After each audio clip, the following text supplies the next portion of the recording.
मुंबई पुण्यासह कोकण, मध्य महाराष्ट्र, मराठवाड्यात मुसळधार, अनेक भागात पिकांचं नुकसान. यंदा मान्सूनही वेळेआधी दाखल होण्याचा हवामान खात्याचा अंदाज.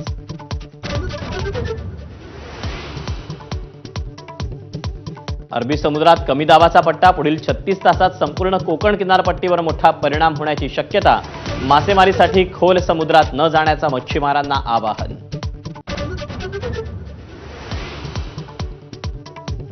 पाकिस्तानच्या सिंध प्रांताच्या गृहमंत्र्यांच्या घरावर हल्ला. AK-47च्या फायरिंगनंतर घर जाळलं.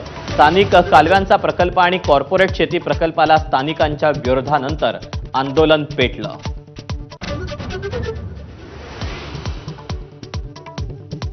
मला पाकिस्तानात लग्न करायचे. गद्दार ज्योती मल्होत्राची पाकिस्तानच्या अधिकाऱ्यासोबतचं तिचं नवीन चॅट समोर. ज्योतीची पाकिस्तानात अनेक बँक खाती असल्याचंही उघड.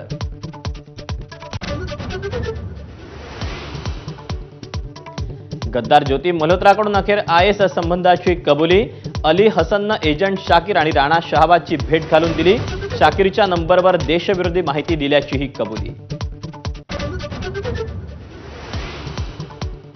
ऑपरेशन सिंदूरमध्ये अग्निवीरांचा भीमपराक्रम.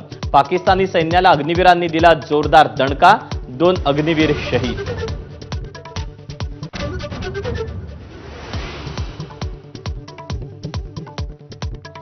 छत्तीसगडच्या अबुझमाड जंगलात 27 नक्षलवाद्यांचा खात्मा.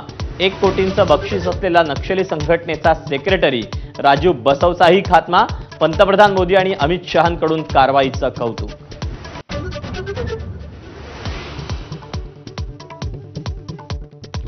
ठाण्यात शिवसेना कार्यालयातील नागरिकांवर महिलेकडून चॉपरनं हल्ला. जुन्या वादातून झालेल्या हल्ल्यात काही जण जखमी. घटना CCTVमुळे उघडकीस.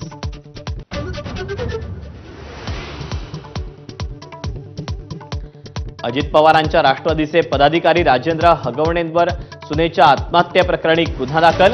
फरार राजेंद्र हगवणेंचा शोध सुरू. हुंड्यासाठी छळ केल्याचा आई-वडिलांचा आरोप. जावयाला सोनं, चांदी आणि गाडी दिल्याचाही दावा.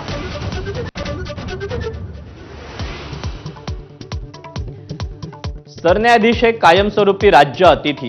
भूषण गवईंच्या नाराजीनंतर राज्य सरकारकडून परिपत्रक जारी.